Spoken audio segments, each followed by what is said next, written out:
so-called flying saucers. There's a whole fleet of them. Look on the SA. It's rotating.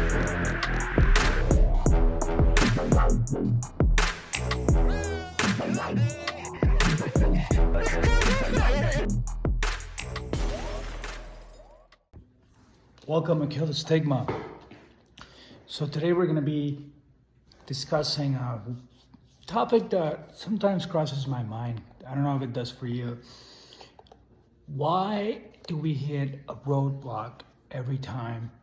And does there come a point where people learn the truth and decide, yeah, we can't tell this to the people because it's too dark or it has too many consequences?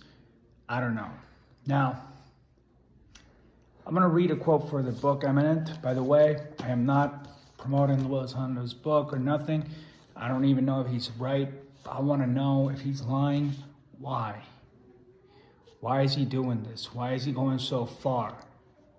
Or if he's not lying, he's got legit intelligence that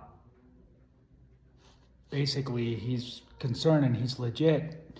Or is the truth somewhere where he doesn't really know what's going on, or he thinks he does, but he's wrong? That could be it too, because once you have a bias, or like, I've seen a UFO, right? The first UFO I saw was spectacular, no doubt in my mind.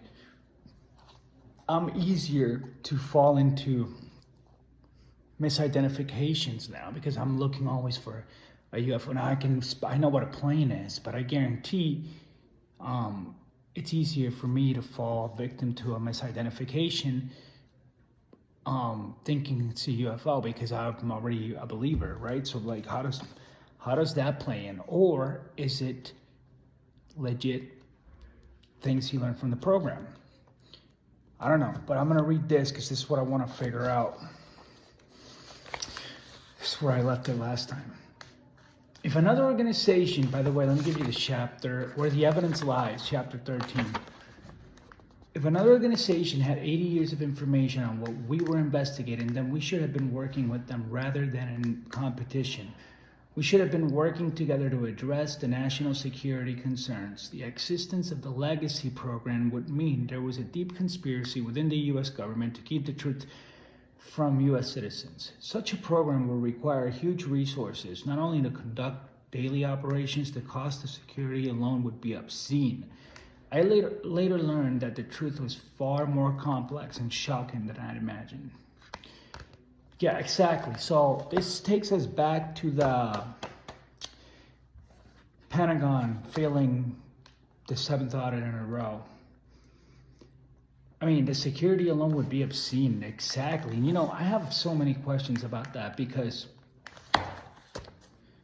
I was listening to George Knapp in that Netflix documentary, and there's the Phoenix Lights episode where they talk about black helicopters and UFOs and all that. And I'm wondering how people, you know, these things, they show up, not only UFOs, but the black helicopters, which goes to my cost, and how do they operate like that? Because I know there's reports of them bothering experiencers, cattle mutilations, all that stuff. So how do they afford all that? You know, like, I don't understand. I mean, it would be ridiculous, but I don't even know how it's possible. But this is the part. I later learned that the truth was far more complex and shocking than I'd imagined. So what the fuck does that mean? All right, let's try to figure it out. So first we're going to analyze a video from Jesse Michaels, an interview with Matthew Pines. And in here they were talking before this clip I'm about to show, reconnaissance and how our enemies, China, would get information about what we're doing. So they would put spies, right? And they would do reconnaissance. They have their own agents. And they get into potential deals, which David Grush talked about. I'll let Matthew Pines and Jesse Michaels talk about this. Respective adversaries or even friends, and interpenetrate each other's bureaucratic systems with assets or agents or informers. So if you're modeling human society as actually not being the sole species or intelligence that you're trying to assess, there's another set of stakeholders, then maybe it's fair to assume that they would conduct similar activities that other states do. Right? So they have their own tradecraft and infiltrating mechanisms, and it probably wouldn't be the same that we would expect China to do, right? Yeah. But it would be something that if you are investigating this phenomenon, you'd have to, assume is a possibility, right? Yeah, it's sort of like the book Childhood's End by Arthur C. Clarke or something that wouldn't land on the White House lawn. They would sort of, incept all sorts of stuff in society and culture. And it gets to the most difficult part of the whole conversation, which is like the question that David Grush, very pointedly dodged in testimony, which was like agreements. Yep. Seems like an absurd question. How can human society, as, primitive apes with nukes, how can we form an agreement? What would an agreement be based on? Like, what sort of contractual dispute resolution mechanism is there? Right. Well, I think it's maybe a category error. Maybe just the term of art, the language is not being appropriately applied. Coerced agreement or something. But I mean, the agreement that I used to say was probably BS. And I have trouble even like with the words coming out of my mouth just saying this, but it's like this 1954 idea that like Eisenhower made a treaty that like the Greys could like collect biological specimen, do medical experiments on our population, and we wouldn't destroy ourselves with nuclear weapons or whatever, in return, something like that. Mm-hmm. I used to think that was like complete and total BS. I mean, you hear something like that. It's funny, actually. I think Eisenhower's granddaughter like stands by that fully, but like she's also into a lot of other kind of quacky stuff. So I don't know how to probability weight the whole thing, but I've heard from some pretty senior, impressive people in the Navy that like that might be real, and like that genetic collection on the part of these Greys just ended. And they're extremely concerned that the genetic collection ended, because why would you end a genetic collection period? Well, it might be right before some cataclysmic event. Because if you wanted to re-diversify the population after such an event, you'd want to complete your collection right before that occurred or whatever, if you understood, how these timelines sort of work on a more root layer. So I don't know what to make of that. It's kind of like your story. It feels very apocryphal, and it's hard. You have to slap some probability on it, but yeah, I mean, the other piece of it is, where people have alluded to similar things, not the genetic collection thing, which I think is, I don't have a whole lot of weight assigned to that sort of thing, but Timothy Taylor, right? Yeah. The Anon sort of, but now well kind of known kind of NASA program manager that's been deeply involved in this stuff and spooky subjects for a long time. When he was asked, what's the hierarchy by Dana Pasalka, he's like, I forget the exact taxonomy, but it was like, normal humans, like the intelligence services, like some elements of the intelligence services. And he said like aliens and then like God or something, right? But his implication in that middle part was that there are some elements of human institutions that have almost like an ontologically different status in his sense of the hierarchy. So one thing I missed, I wanted to stress, was before we go all the way to the top of the pyramid to deals, there's one thing I want to talk about, and that is the hierarchy that Diana Pasalka talked about. Jesse Michaels mentioned it, about intelligence agencies, and we're talking about the highest up in the IC, right? The ones in the program. These people, I don't know what their involvement is, but they've been on it since the beginning, since NICAP actually. NICAP was Donald Kehoe, and I don't know why they didn't add this in that MGM episode number 2 when they're going over the history of the phenomenon, the Air Force. When they talk about Kehoe, they forgot to mention that Thomson Brown helped create NICAP, right? And also Roscoe Hillenkotter, first director of the CIA. After the National Security Act got passed, 1947, he was the first director of the CIA. He was in NICAP from 1957, 1962, very high up. How can you miss that? So I'm sorry, but these, why are these people so interested in the phenomena? Were they doing counterintelligence? Probably, or just keeping an eye on things? Probably. Is that still happening? Like in places like the Galileo Project, the Sol Foundation? 100%. So yeah, you have these intelligence guys who, I don't know what they're doing. Tim Taylor is a very interesting character. That's a whole nother rabbit hole. But I wanted to add this part because I thought it was important. I forgot. So now let's get into the deals and the weird stuff. So there you go. You got Jesse Michaels and Matthew Pines. Both know a lot and know a lot of insiders talking about deals. And this is fascinating because this relates to the episode. What Jesse Michaels said, I don't know how true it is, but it relates to the episode I did last time. The last episode where I was analyzing Timothy Alberino and Pavel, and they were talking about alien abductions. And Jesse Michaels just basically said that that program got canceled. They're not doing that anymore, or at least as much. I'm sure there's people that are still getting abducted, but I don't really know. But I know that Timothy Alberino did. On X, he's like, yeah, I still know people that are going through this. But it's had to slow down because I really don't hear about it that much on X. So there's spaces on X, right? And there's experiencers. And here's the deal. I've heard a few that are going through abductions. And honestly, like, if there's still abductees out there, I have to say I feel like they should speak up a little bit, because this information that Jesse Michaels just gave, about they're not doing that as much anymore. If it's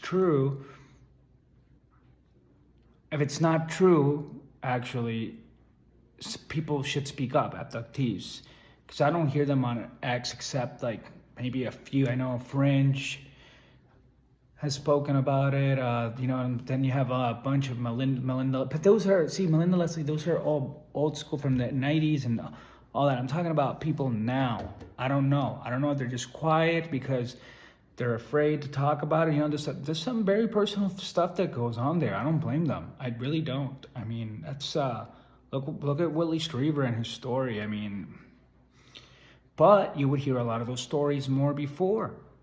And at the very least, they might have slowed down. The question is why. And deals. If this is crazy, because this is that point where it's like, all right, do I want to go down this rabbit hole? Do I really want to know? Because this ties to the whole secrecy. And why the secret? Because like maybe we made a deal with an NHI that says part of the deal is not to disclose. Hypothetically speaking, I don't know anything, but let's say, and you know what? We'll take care of it. We'll give you some advanced technology. Think about it. This is the Cold War. You're dealing with the Soviet Union. You're in a race, and I don't know how it goes down, whether it's to Eisenhower or what the heck happened. I really don't. But you get offered technology. We're going to help you with technology, but you let us do this. Let us collect, whatever, abduct a few people, cows, whatever. I don't know. And we'll give you some technology. Well, you're a national security person. I don't know, or I don't really know. That sounds like making a deal with the devil. And I don't know exactly what you would say, but you would say, well, if we don't do it, well, the Soviet Union's going to do it. And they're going to, so we have to take this deal because we got to beat the Soviets. And then the aliens promise you, we're going to work on secrecy. Don't you worry, we got that covered. What does that mean, we got that covered? This is me speculating. Well, we'll bring our own people. Which is what they were talking about, like infiltrating basically the humans almost walking among us, which will take me to, I hate this. Gets a little dark, but it's the Men in Black, right? Like, Men in Black could be working for the phenomena, for a group of them, trying to keep the secret, and they could be the reason for the secrecy, in a way, because, you hear about whistleblowers getting very scared, very, very, very scared. And I don't know, I'm almost uncomfortable talking about this, but I'm just going to share what I think, and I'm going to show you some high people that have also said that. And I'm also going to talk more about deals. David Grush mentioned it, but he wasn't alone. Here's Carl Nell. Look at what this slide says. Because if we want to facilitate this board doing its work, then the barriers that impede that need to be lowered. And so you need to understand what the impediments are to disclosure. And so there's 6 reasons for non-disclosure: national security, lack of a plan, societal disruption, covert agreement, cover for misdeeds, and organizational intransigence. And you could just derive this from first principles. So, Carl Nell, reason number 4, covert agreements. NHI quid pro quo, disclosure will precipitate negative consequences. Is that what they're telling them, people who want to disclose? Whoever is infiltrating, or whoever, if this is true, right, my theory, or,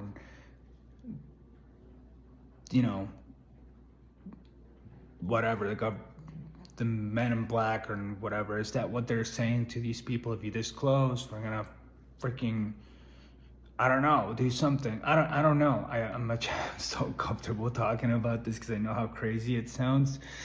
But listen, there's 2 ways you can learn about the phenomena. You don't have to go this way. You don't have to figure it out what the government knows. You can also use this to your knowledge to manage human potential. You can learn how to, do things like remote viewing, CE5, things that I don't know about, but if you're gonna do that, you need to get yourself straight first, okay? Psychologically speaking, you need to be strong. You need to be, your mental health has got to be, sane. And if you have problems like addiction, depression, anxiety, or you're going through a lot of, problems in your life, like say you're getting divorced, or you have people that are very toxic, I don't know, things that are negative, you need to take care of that first. And then you can learn about the phenomena and use it to your advantage. And then you can become a Jedi. Literally, like, that's what it sounds like. And I know people that, I know this sounds very weird and woo, but I think it's legit. There's enough evidence for that. I got some things to take care of before I can go there myself. But you don't have to go this way of like learning about the government and the cover-up, because it can get dark. And the synchronicities with me today have been insane. So I started reading Chains of the Sea because Lolazano recommended that book, and on the live he went like 2 days ago on his channel. So I found an audiobook on Spotify. It's not an audiobook. It's this guy, Paranormal Blip, I think it's called. He reads the book. It was very hard for me to focus, honestly. I didn't get anything much out of that. I need to re-listen to it. But there were some things that stood out. They mentioned, because Lolazano said this is spot on. It's science fiction, but it's spot on.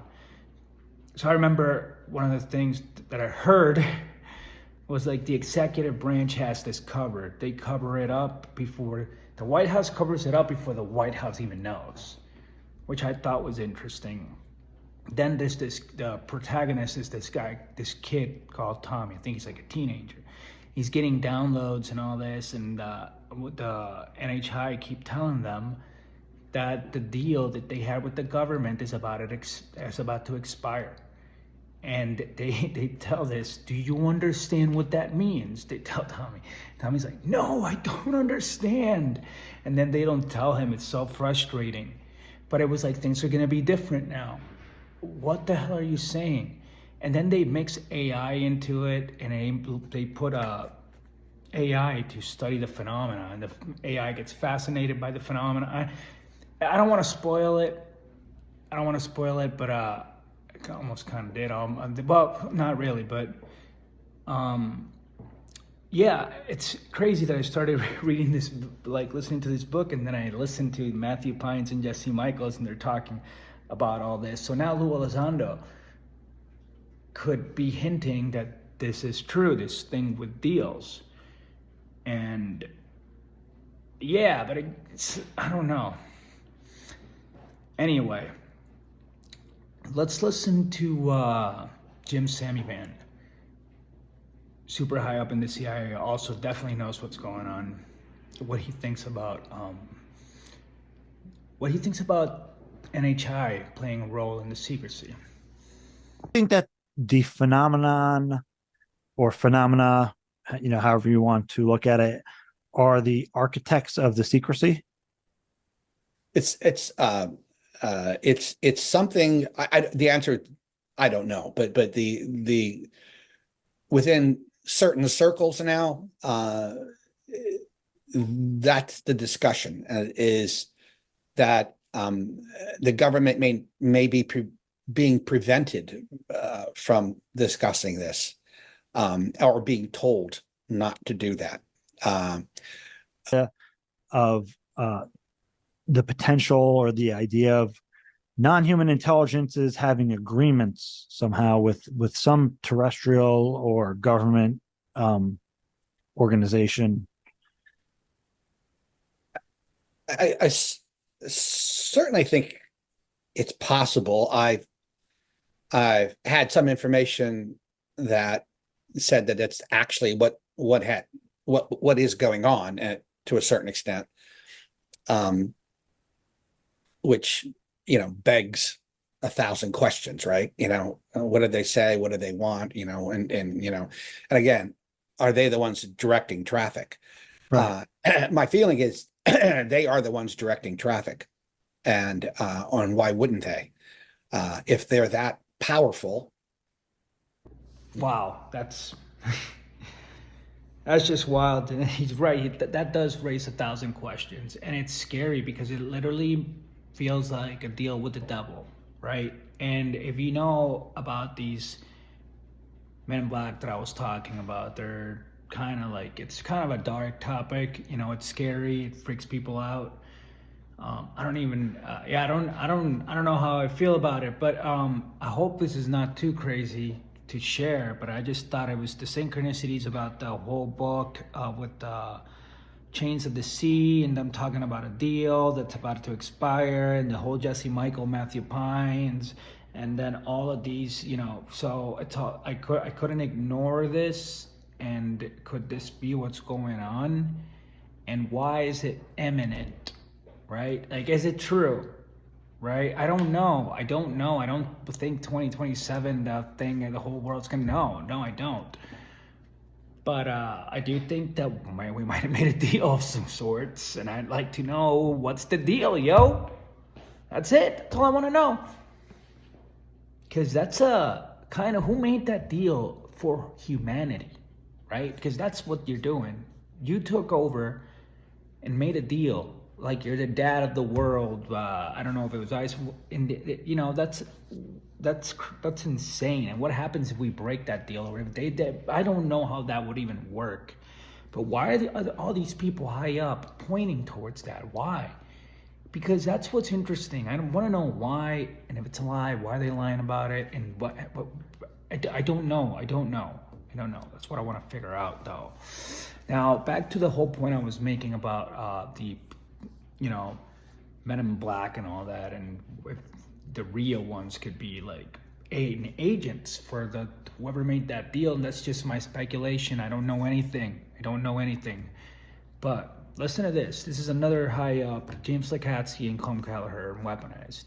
They were sharing about this, and they were talking about this. And I just added a little small clip because the whole thing's too long. But James Lakatsky shares an experience that he had with the Men in Black, basically. And they called it the real Men in Black. And then he wouldn't go into detail into what happened, but this goes into, like, when you're talking about craft working on SAPs, alien technology. Like, do you have a, like, do you see, like, are these people like more likely to experience high strangeness? Maybe contact with NHI, like Jim Semivan. We all know he got abducted. Well, people who follow this guy, Jim Semivan, he got abducted, and his wife, right? Like, 'cause he was foreign technology. He was basically in the program, I'm sure of it. And James Lakatsky had this experience. He wouldn't go into detail. Why? And then you hear stories about, if you watch the wife, I watched the wife files, like about Antarctica and all this, and Linda Moulton Howell, and like how they see these people, like always, like in black suits, nobody knows who they are. Like, and so are we working with NHI, and we have bases underground, and I don't know. Okay, that's it, guys. Now, hold on. I think there's a long history also of, especially back in the 60s and 70s, I think everybody is aware of this, of the Air Force Office of Special Investigations having people out there trying to dissuade witnesses from talking to the media, threatening them. I think in the 50s and 60s, threats were much more overt than they would be now. But I think there's this multiple arenas of Men in Black, all of which are sort of mutually supportive in driving paranoia in witnesses and in the field in general. And a lot of these are multiple agendas for different reasons. And some of them are mimicking the real Men in Black. Some of them are the real Men in Black. I think it's one of these, I would class it as another example of what I call bidirectional mimicry. Okay, but the real Men in Black, are we talking about humans or non-human intelligence? So what is the real Men in Black compared to just government agents being, interrogating people? I think there's enough evidence in the literature to indicate that the phenomenon may be associated with some cases of what we call Men in Black. But what are they? Well, they're parts of the phenomenon. Okay. So not just government agents walking around. Well, there's government agents that are also at the same time in parallel working on, on intimidating witnesses. I know, but I'm not talking about the government agent. I'm talking about what you're calling the real Men in Black. So you're like, I'm saying that they're part of the phenomenon. Okay. I think there's enough data in the literature, especially if you go back all the way to the 1950s, to corroborate that statement. Even in the 1800s, there was a phenomenon like that. If you read John Keel's Trojan Horse, Operation Trojan Horse, there's in the 18. So FYI, these guys, those two guys, you got Jeremy Corbell, James Lakatsky is the one with the glasses, and Com Kelleher. Those guys they've worked in the program, okay? Like, they both have security clearances, and it's been rumored that they're deep in. So they know what they're talking about. But how confusing is that? Like, mimicry, fake Men in Black, real Men in Black, what, like, I don't, it's super confusing, right? And honestly, I don't know. I don't know what's going on, but I figured I think it's interesting that all these people are pointing towards some sort of deal being made, and I don't know what's the deal, yo. That's all I want to know. What's the deal? And I don't know if I'll find that out. I don't have too much expectations of getting to that, but maybe I will. I've seen the documents, the Eisenhower document. I need a little bit more proof than that for me to go down this rabbit hole, but that's where this seems to be going. And if that is where this is going, do you want to know? Do you want to know? I want to know your answer, because let's say that all this thing that I've said is real, and that I'm kind of painting a picture towards that I'm heading in the right direction, which I might not be. Do you still want to know? Right?